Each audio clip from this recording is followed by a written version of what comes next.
Anne-Elisabeth Lemoine a ouvert son émission C'est à vous sur France 5 ce lundi 6 février avec une annonce inhabituelle. L'un de ses invités lui a fait faux bond.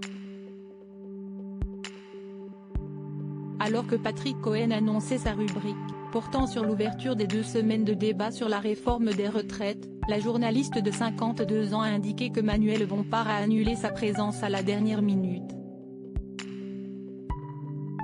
Les débats ont commencé dans une ambiance enflammée, électrique à l'Assemblée, et ont donc pris du retard, a-t-elle expliqué. Résultat, notre invité, le coordinateur de la France Insoumise, Manuel Bompard, qui devait être là sur ce plateau, a dû annuler sa venue. Le point de vue et les explications du député de la NUP auraient été en effet bénéfiques pour la chronique de Patrick Cohen, qui a révélé avoir survolé les 17 910 amendements de la coalition de la gauche sur la réforme des retraites. On le regrette, ce qu'on avait beaucoup de questions à lui poser.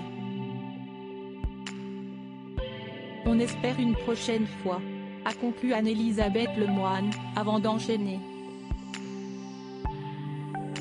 Comme le rappellent nos confrères du Monde ce même lundi, le débat s'est ouvert dans l'hémicycle avec le discours d'Olivier Dussopt, ministre du Travail, sous les huées de la gauche et de l'extrême droite. Supérieur à Annie Dupéret, Patrice Laffont. Ces stars qui ont révélé le montant de leur retraite. Manuel Bompard ne fait pas l'unanimité chez LFI. S'il était invité en premier lieu pour livrer son point de vue sur l'actualité et les retraites, les équipes d'Anne-Elisabeth Lemoine avaient peut-être prévu d'interroger Manuel Bompard sur sa proximité avec Jean-Luc Mélenchon.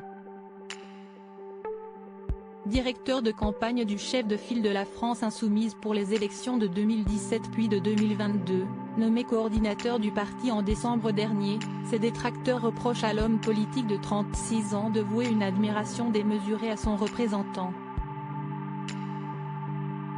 Manu, il vendrait sa mère, sa sœur et sa meuf pour Jean-Luc, avait ainsi plaisanté son amie, la députée européenne LFI Leïla Chaibi dans les colonnes du Figaro. Bompard a adopté toutes les opinions et toutes les détestations de Jean-Luc Mélenchon, pointait un proche de Jean-Luc Mélenchon dans le Canard enchaîné en décembre dernier. Crédit photo, capture d'écran France 5.